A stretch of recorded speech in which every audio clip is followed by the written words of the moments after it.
Welcome to Roaring Physics. So last topic வந்து Coulomb's law பார்த்திருப்போம். So Coulomb's law ஓட continuation தான் next இங்க பார்க்க போறோம், which is superposition principle.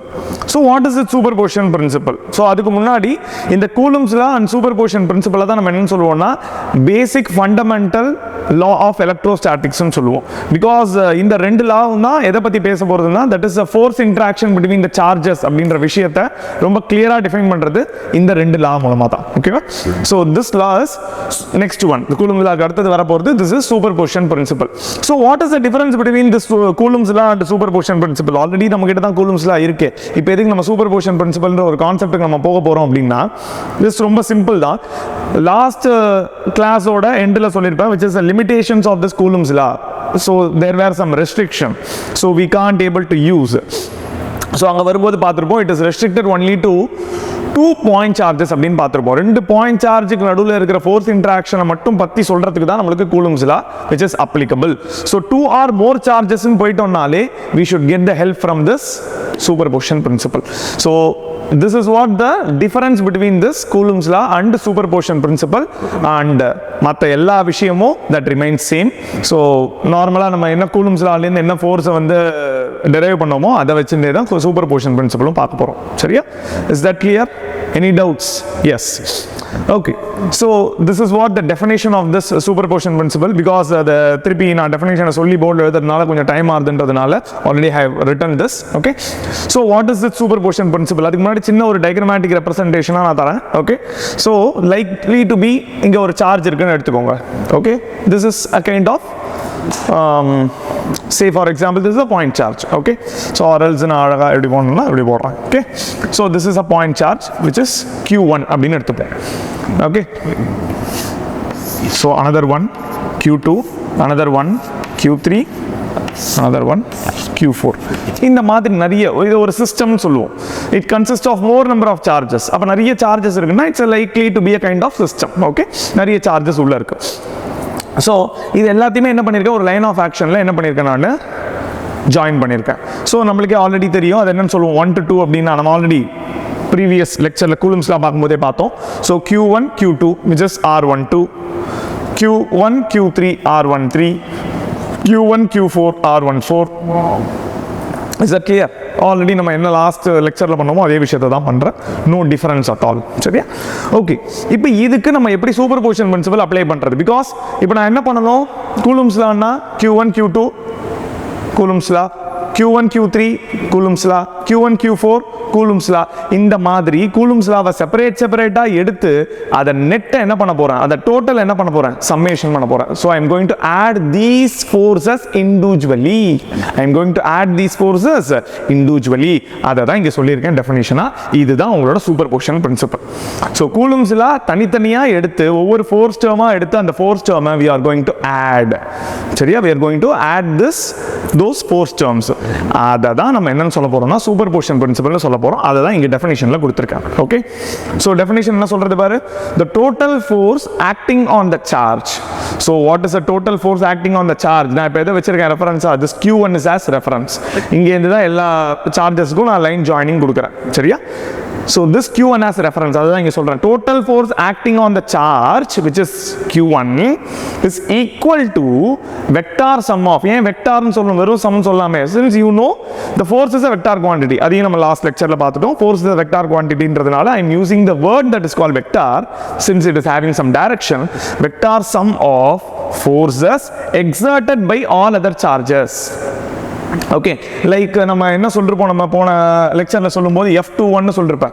So F21 அப்படின்னா என்ன பார்த்துருப்போம், force on charge Q2 exerted by charge Q1. Force on charge Q2 exerted by charge Q1 அப்படின்னு பார்த்துருப்போம்.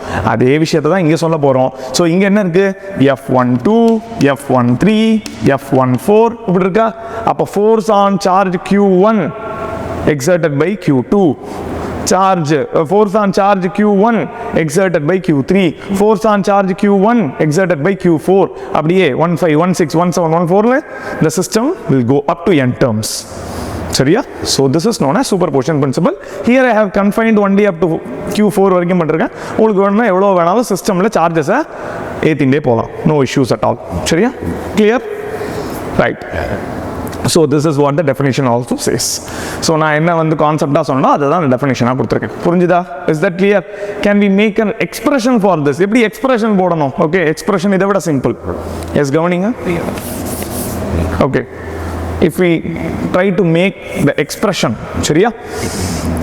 கவனி, ஃபர்ஸ்ட் ஒன் எதுக்கு போடணும்? F12 vector is equal to போடலாமா? எப்படி சால்வ் பண்ணணும்? So basic definition என்ன தெரியும் நமக்கு? சாரி, basic force என்ன தெரியும் நமக்கு? Force definition 1 by 4 pi epsilon naught q1 q2 divided by r square தெரியுமா? டைரக்டா எடுத்துன்னு போய் டேர்ம்ஸ் அங்க சப்ஸ்டிட்யூட் பண்ணு. அப்ப சப்ஸ்டிட்யூட் பண்ணும்போது இன்னும் கொஞ்சம் இறக்கி எழுதுகிறேன் பிலோடும். ஓகே, சரி. F12 vector is equal to 1 by 4 pi epsilon naught into என்ன வரணும்? Q1 Q2. இங்க என்ன ரெண்டு சார்ஜ் இருக்கு? Q1 Q2. எனக்கு பிரச்சனை இல்லை, அது அப்படியே போட்டுடலாம். Q1 Q2 divided by R square இருக்கு. ஸோ இங்க R12. So R12 square into இங்க 1 2 இருக்கு.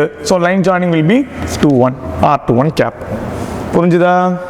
கிளியரா இது வரைக்கும்?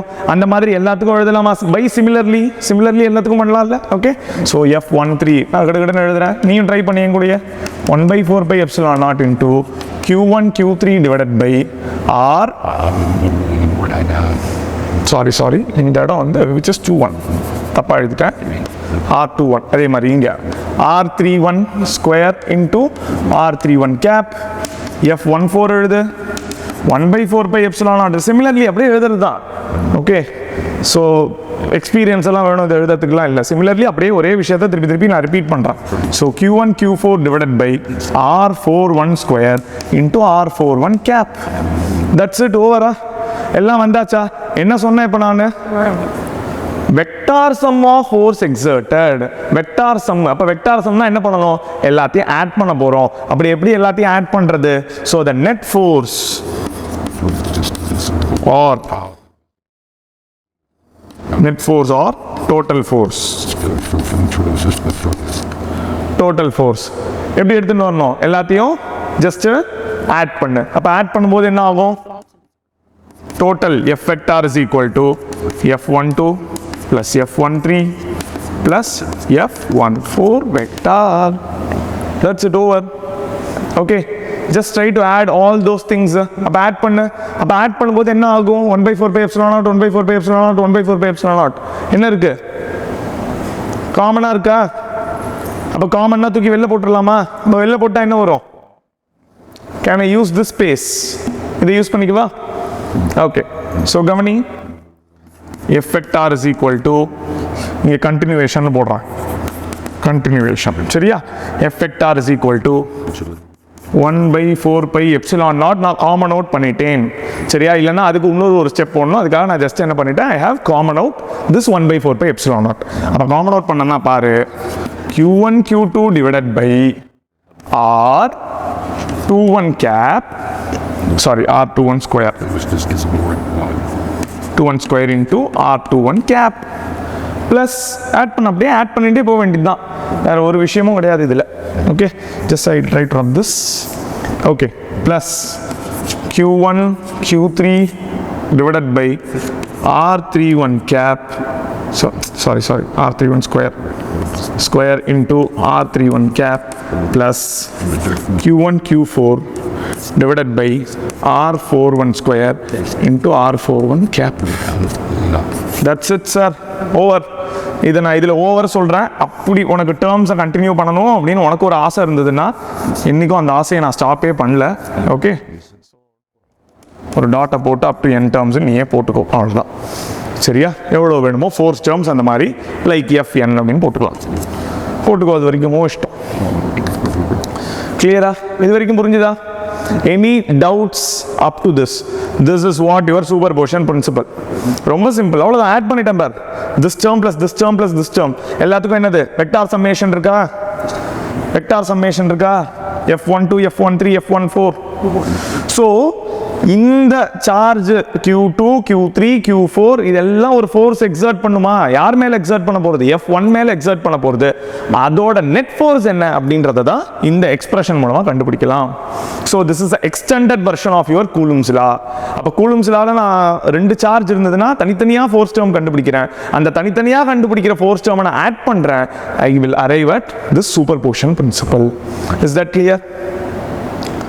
Okay. So I will move myself to take some screenshots. Screenshots எடுத்துக்கோங்க. Thank you. So in the very next lecture, that is in the next lecture, we will be seeing this electric field. So ரொம்ப முக்கியமான concept. அதுல இருந்தா electrostatics start ஆகுது. இது வரைக்கும் இருக்குல்ல, that's a basic introduction. So next class, that is electric field இருந்தா ரொம்ப முக்கியமான விஷயம். So what is the essence and usage of this electrostatics அப்படின்ற விஷயத்தை electric field இருந்தா பார்க்க போறோம். Okay, so thank you. So if you like the content, please do like, share and subscribe. Thank you.